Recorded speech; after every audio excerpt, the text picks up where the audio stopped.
Okay, hi.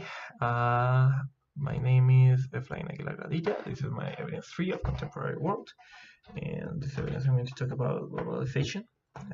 This is my presentation. I'm going to talk about globalization, trade, digital revolution, and terrorism. Why am I doing this? Well, basically because Blackboard told me to. Okay, and if Blackboard tells me to make a presentation about globalization, trade, digital revolution, terrorism for my evidence free, I will do whatever Blackboard tells me. Okay, I'm its slave. Okay, I work for Blackboard, so whatever. Now let's start. So first, globalization. What is globalization? Yeah, globalization is defined as a process that, based on international strategies, okay, you can read, right? So globalization happened because of the internet, mainly. That was one of the main reasons, not the only reason, but one of the main reasons. Internet propitiated communication. Yeah, social media like Facebook, Snapchat, Instagram, all of those things. So when the big companies of the world, well, kind of big companies of the world like shoes companies or clothing companies, good and bad clothing companies, and food companies, I mean, any random company realized about social media and internet impact on the world, they started to extend, okay, and expand their market. So when they expanded their market, they affected a lot of, countries and things like that. So first, we're going to talk about how does globalization affects developed countries. With developed countries, I mean USA or Canada, Europe countries, countries that are doing well in the world and that are powerful and have money. So there are positive effects and there are negative effects. So one of the positive effects would be advanced technology. So since today is easier to find information than ever, you can just Google it. So and it's also easier to share information. Smart guys all around the world are sharing their information and are uploading the information they know, and so they can innovate faster. They can use what other guys learn for their own countries. Another positive effect would be increased competition. So what do I mean with increased competition? Why is this a positive effect? Well, now the companies are competing, you know, at a worldwide level. So they have to make their products better. They have to make them cheaper. They have to make them more attractive for the consumer in order to, win that piece of cake. And another positive effect is global marketing. This is probably one of the most important. The global marketing, basically, what it means is that now every country is connected. Okay, now the economy of every country is connected. USA would be nothing if Mexico didn't exist, or I mean, they would lose a lot of money because of it, since now they are also selling their stuff to Mexican people and to people that live in Argentina and in all of those countries. Uh, the main countries of the world need them, as a source. They need them to buy their products and things like that. Now, negative consequences of globalization. First one would be job insecurity, since now companies are recruiting employees from all around the world. If you make a mistake in your job, you are getting fired because there is a bunch of people in the line that are waiting for that job. Okay, there is an African guy, there is a Mexican guy, there's a guy from every place of the world wanting that job that you have. So if you have a good job, you can lose it really, really easily. Now, there's also the consequence that tourism increased. Since now it's easier to travel around the world to communicate, terrorism is having an easier time getting all around the world. We will talk about this later a little. Now, contamination increased. What do I mean with this? Since now the companies are competing at a global level, they, want that piece of cake. They have to destroy trees to get material. They have to improve their industries and things like that, and this creates a bunch of contamination for the planet. Now, how does this affect developing countries? So, there are positive effects and negative effects as well. So a positive effect is that they acquire technology. And now that all the companies are selling their technology all around the world, they get the good stuff. They get smartphones, they get cell phones, they get computers, all of that. And also another positive effect is foreign investments. There is a lot of rich guys all around the world that want to invest money in those countries that doesn't really have much, because they are it's easy to sell to people that doesn't have a lot of things. And we also have education. So what do I mean with education? Now you can choose what country do you want to go to school to. You can go to China, you can go to the United States, you can go to Canada, you can go anywhere to, to study and to have a little more education. Okay, we also have the negative consequences. So, which would be the negative consequences? Unemployment. Why? Because if you don't have education, then you don't have a job. And in developing countries, people doesn't have a lot of education. We also have lifestyle diseases. Now they are putting chemicals into food, into tomatoes and things like that. And these are not good for your health. You die, kind of, if you eat a lot of these chemicals. Now, also abandonment of culture. The Mexicans want to be Americans, and they don't care if the culture sucks.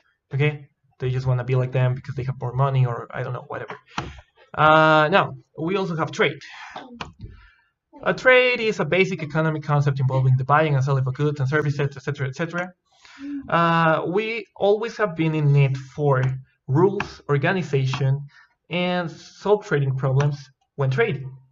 And now that we have globalization and we are just selling stuff all around the world, we need them more than ever. Okay, we need rules, we need organization, we need solve for trading problems, and then we have the World Trade Organization. Okay, these guys are the ones that are making all of this happen.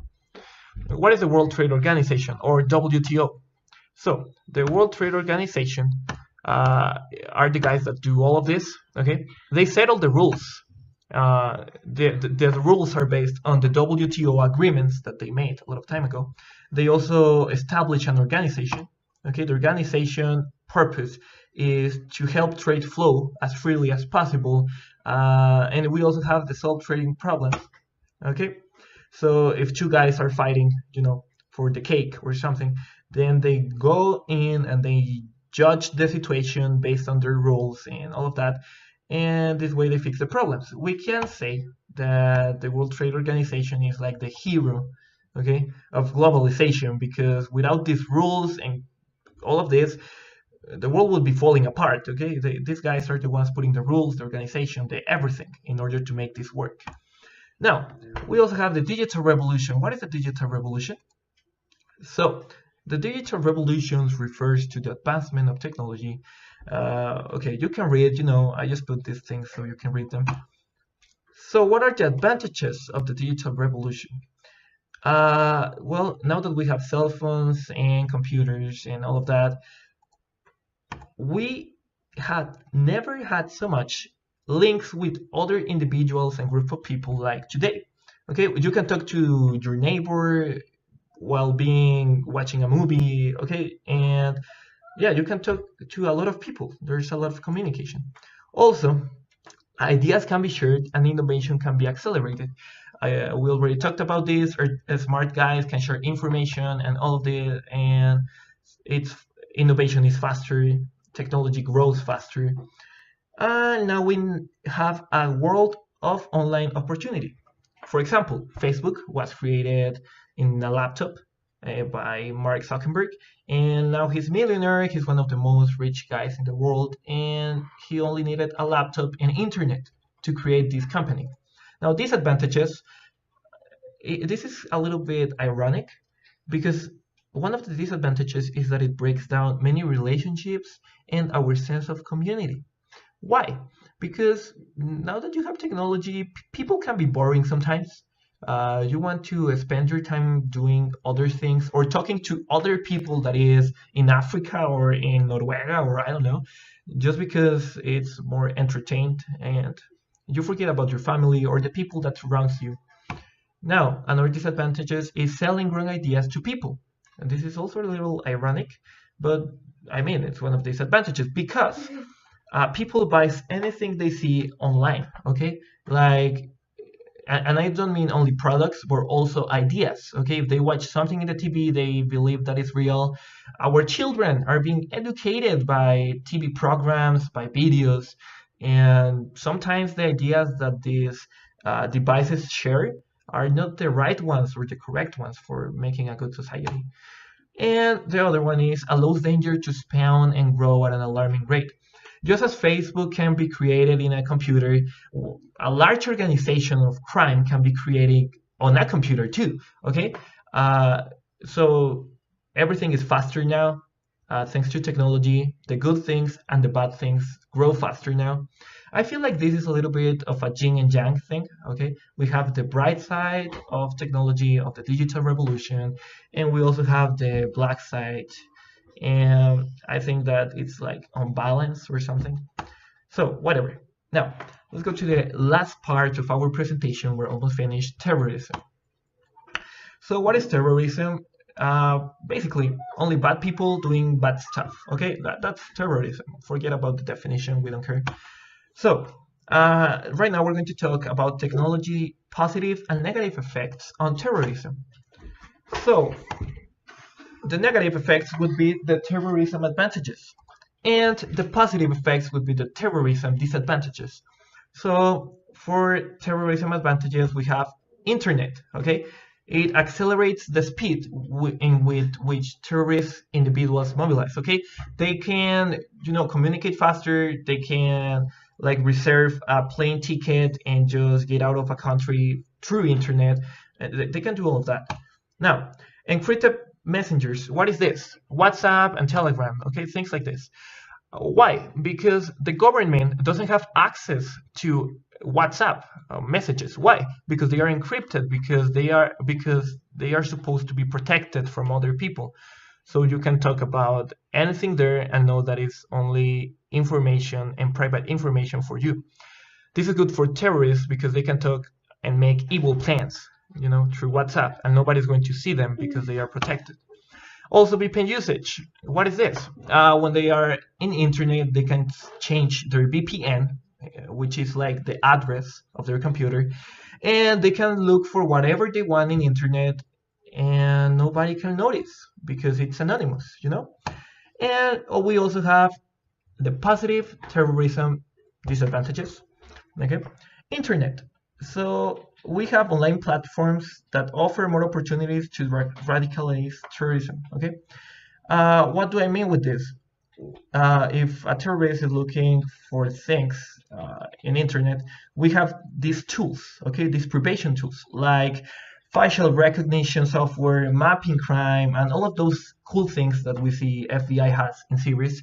They actually exist. Okay, and this is all technological, and this helps the fight of crime. Now, I hope you all had liked my presentation. I took a long time doing it.